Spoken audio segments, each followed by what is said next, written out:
All right, so we're heading into an area here where I had a lot of success in the last few years gun hunting. So a lot of the videos I've done in the past when it comes to scouting and everything else has been around bow hunting.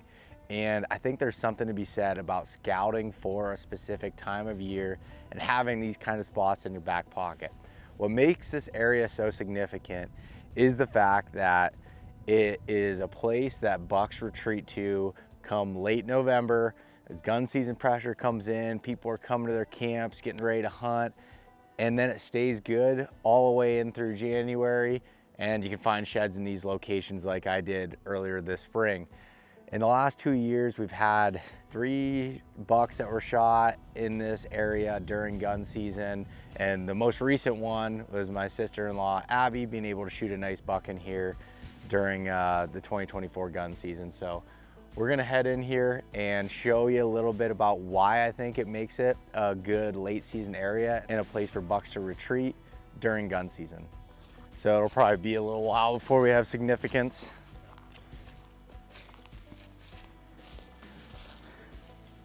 Nice. So we're just getting up in here. We're probably a little over a mile from the truck already, dropped down, coming back up this ridge. And I wanted to check out this bench system on this slope here because I had marked a scrape line years ago here. And as you can see, there's 2 big scrapes here set up. We're about, I don't know, 3/4 of the way towards the top here. Just a real nice spot. This would be a good camera spot that I'm gonna mark in Spartan Forge to come back to. And when I'm looking at this, is like, I've learned a lot about this area in late season, but as far as hunting some of the other times, I'm not entirely sure how to hunt it yet.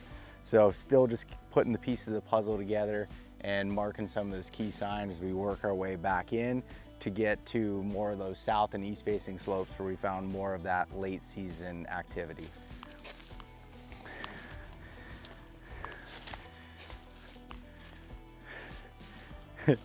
Well, it's not a fresh one by any means. Pretty old one, but good sized base on them. We're getting super close to the kind of central hub area over this wintering and late season area where I've been finding these bucks staging up. And I don't know if you can see it around here, but it is absolutely thick. Not too many people are coming through those areas. But when it comes to, you look at this, it's just like, there's no oaks, there's not really anything but some pine and buckthorn and scrub brush and everything. It's like, what are they feeding on? Well, I find a ton of sheds in this stuff, this dewberry that's on the ground, this red viney stuff here. When you get your boots caught on it as you're walking through, they will come through and nip this stuff, eat it through. You can see some of these ones that are browsed off coming through here. Actually, a lot of it here. Now, this is obviously, again, an old shed, but this is an historic wintering area. We're finding new rubs, old rubs, everything in here. So hopefully maybe we'll find some more in here. Like I said, I was in here one day, just one day in here, spent most of my time around these pines, and I think I picked up 5 or 6 sheds that day, and I think there definitely could be some more in here. So taking a little bit of a different route into the spot than I normally do, just to check out some new stuff. We're only another 75 yards from where I picked up this old shed here and starting to get into some real heavy feeding sign, and probably only another 120 yards away from the epicenter where I found all the other sheds here. And inside this thickness, there's a little rise spot, just a little bit higher than everything else. And there's a nice bed here. I would presume that it's a buck bed for how big it is, and the fact that he can lay here. And when you get up just a little bit on this rise and look underneath it, you can see so good. Plus, has just a wall brush over here to his back. It's just a textbook buck bed, and wore down pretty good. You can see it's been laying there for a while, and just one of those places that probably in that later time of the year, just from all the digging that's around here, I would imagine this is just like an absolute jungle of thicket in the early season, where maybe, I don't know if they'd feel as comfortable laying here. It's just my presumption from looking at it, but real nice buck bed here. So I'm gonna make sure I mark that and just keep moving along, because every time I come in here, it's funny, I've scouted this area for years. I just learn something new every time, and every time I plot something on a map, you can go back and e-scout it later and learn so much more about how everything is working. And like I said, the last couple of years of gun hunting in here has been successful for us, and it's from years of learning it. You know, I think I'm on year 4 of spending time in this area and really starting to get a grasp on the way things work in here. It's nice to finally be able to put the pieces of the puzzle together. All right, so when I came in here about a month ago or so, this is what really keyed me in on checking hard for looking for sheds in here. A ton of big droppings, and I don't know the scientific reason behind that, but something I've always been told as a kid from my dad is when you find big droppings, typically from a buck. And when I find areas with a bunch of small droppings, then it's typically a doe area. So when I'm looking for sheds or I'm scouting kind of that late season type stuff, when I start seeing a lot of those big buck droppings, that keys me in on that it's probably a bedding or feeding area. In this situation, we're on a good transition. We've got a bunch of red pines here, and then we have a thicket out here on the other side of the red pines. We've got some cherry trees and some food source there, a little bit of opening. So a lot of habitat changes going on here, and which is perfect for, again, that late season time frame when bucks don't want to have to go super far for food. And even during the gun seasons, they can be in here and have that security of laying down, get up, walk 10 yards, get some food, and be able to lay back down. So there's a lot of this in here, a lot of those big piles of droppings, and which is why I went through here that first time and started picking up those sheds. So I just picked up another shed here, an old one, and I literally walked all through this area last time I was in here. I picked up one of the fresh ones right there and all of the other ones right over here. So just shows how easy you can miss a shed. And obviously, I guess this is an old one, but right now we are on kind of like the point of these red pines where on 270 degrees around here is different vegetation type. So we've got some big timber, some buckthorn, some brush, and some other hardwoods on the other side of it. So great bedding area. Right now we're at the very tip of where these pines come out, and this bed right here is where I had found a real heavy 4-point side off of what looked like it would have been a nice 8-point, but super heavy, not super big as far as inches goes, but a heavy buck laying right here in this bed at the very end where it transitions out to this thicket here. When you find these hard transition lines like this, especially with the buck sign that was there from the winter, it's probably worth your time to keep walking that edge and investigate a little bit further.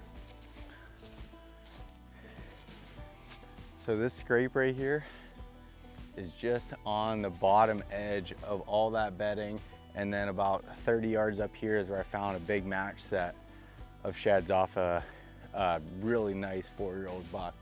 This licking branch, big licking branch, twisted up, broke off, and it's the only scrape that I've found directly around this area here. And to me, when I look at this, I've got a camera in the center here, I'll show you, but if I start finding that these deer are also using this in the early season, this is a spot that I would set up in. And honestly, I'd hunt it probably in the morning. I don't think I could sneak in here in the evening to be able to hunt it unless it was like a high wind day or something to be able to come in. But hunting the scrape off of that bedding, I could see them coming through in mid to late October, potentially hitting the scrape, or coming back in the late season standpoint of coming out here, feeding, hitting the scrape, working it. But it's the only section here where you've got a little bit of opening, you got some cherry trees, you got some feeding, and this is on a beech limb here. So to me, this spot right here is something I'm paying attention to when it comes to actually being able to hunt in here. Now that I found that scrape and all that sign that's here, I wanted to make sure I was picking out a tree in case I decide that I'm gonna hunt in here. There's nothing worse than coming in with leaves on the trees, trying to find the area again and figuring out what tree to hunt on the fly. So I like to have some picked out. And after looking at it here, this cherry tree, this triple cherry, would give me some good cover, and this beech tree behind it is probably gonna be really thick with leaves on it to keep me completely covered.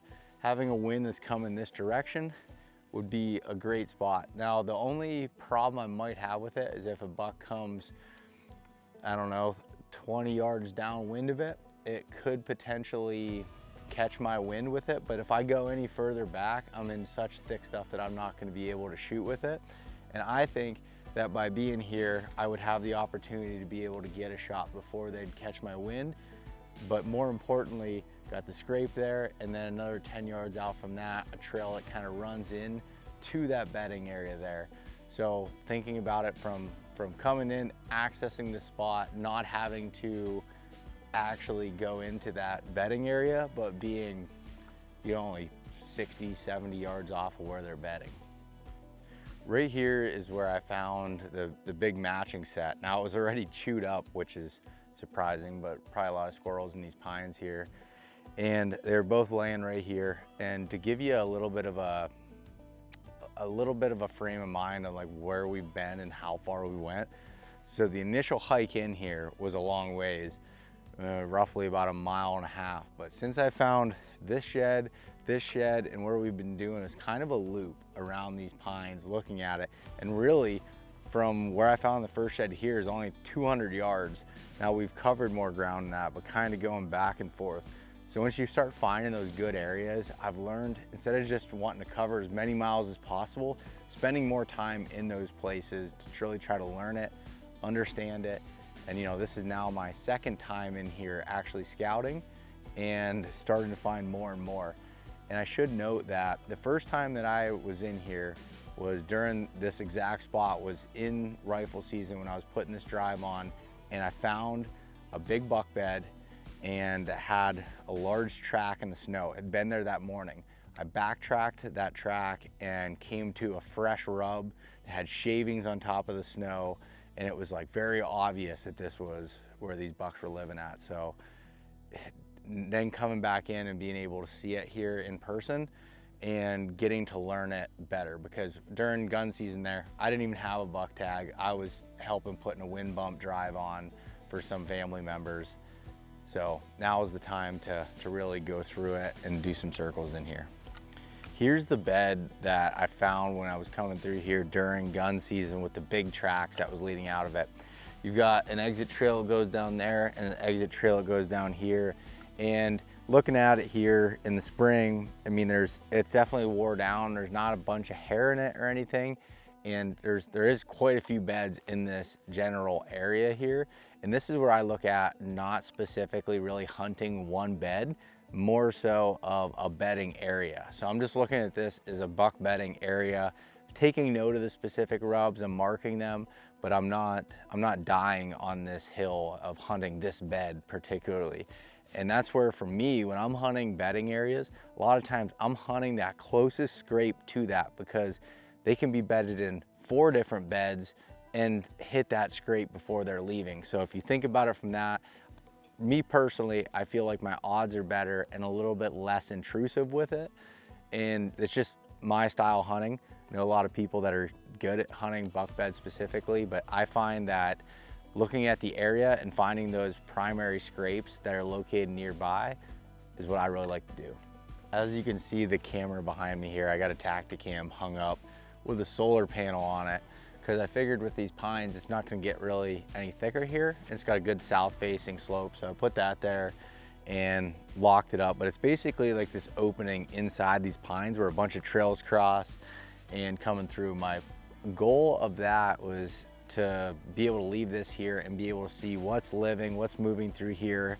Are there deer here in the early season, throughout the summer, those types of things, just trying to learn that area a little bit better. But having it being a cell camera, I don't have to actually physically come in here and blow out this bedding area to be able to check it. So that makes it nice. But one thing I also thought about was There is a bunch of doe bedding in the very center of this. The buck bedding seems to be on the outside and some doe bedding on the inside here. Who knows, maybe it could be even a rut spot too. So I did pick out a tree just on the bottom edge of where this opening comes through and all these trails that cross.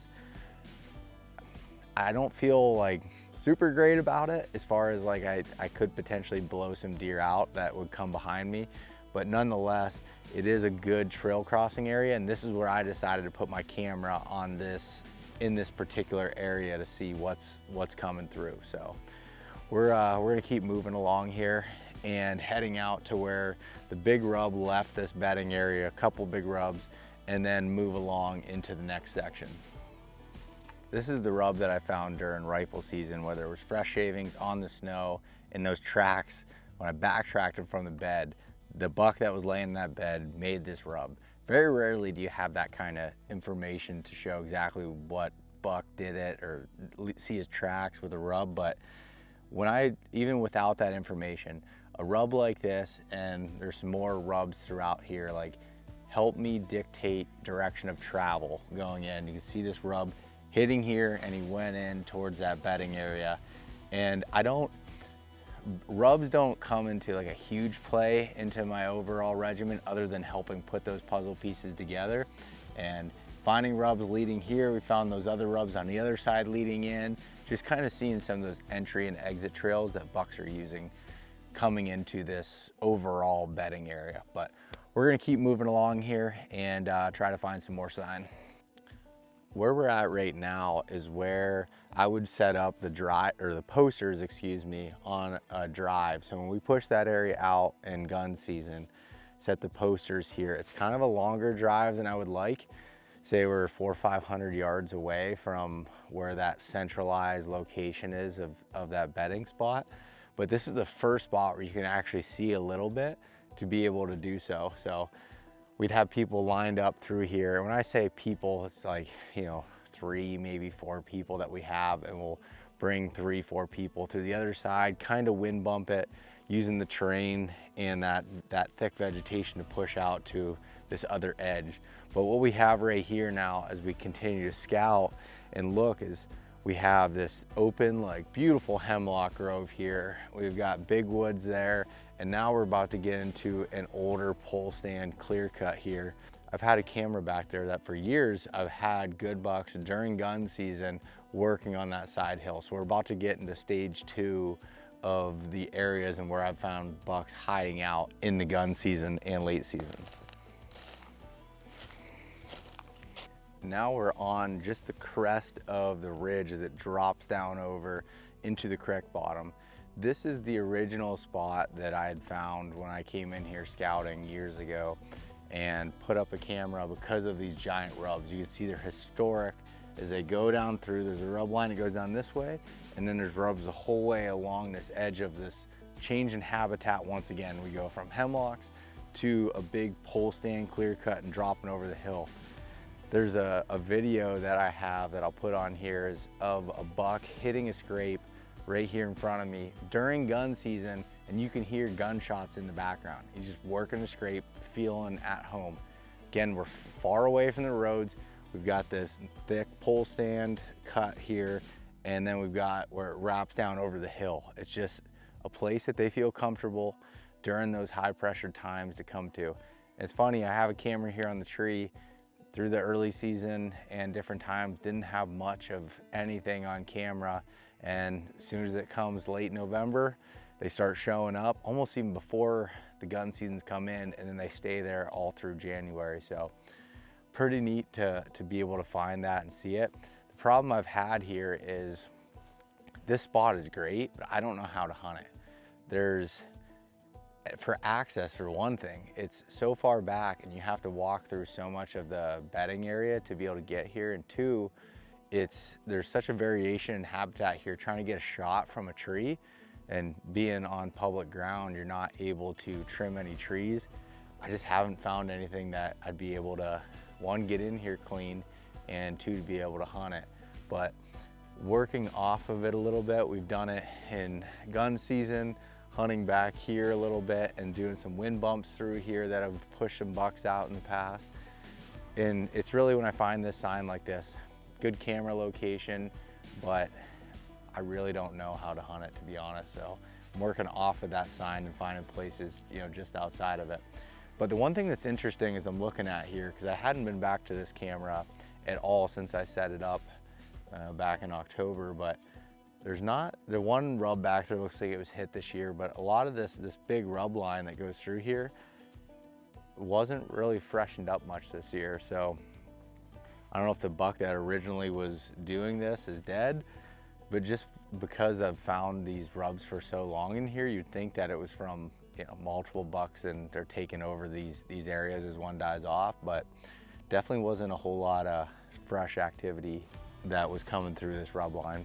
Had some good bucks here on camera, but nothing that was incredible. So we're gonna go put some fresh batteries in this camera here. I leave this one up year round to monitor, so I'll get some fresh batteries in it, and we'll keep moving along out to the point of this ridge, and then we're gonna drop down to the bottom. Now, since the last good spot where we were in the big pine thicket to where we're at now, we've moved a lot. We've probably moved 700-800 yards or so, maybe even further. We went a long way, so covering ground in between quickly, and then you get into spots like this again, starting to spend some more time and breaking it down. I think that about wraps it up for the day. It's one of those things that I've been thinking about and wanting to do a video on here for a while, just kind of showing one of the areas that I've found that's been really consistent for holding bucks in that late season time frame. In gun season, either you don't fill a tag in archery or you just like gun hunting. Either way, it's important to be able to scout those types of areas and have good game plans to go in it. So hopefully you enjoyed this video here, and I appreciate everyone watching. If you like the channel, make sure that you go ahead and subscribe, and also subscribe to the podcast, East Meets West Hunt podcast. Have a lot more information on this kind of stuff, so check it out, and we'll see you in the next one.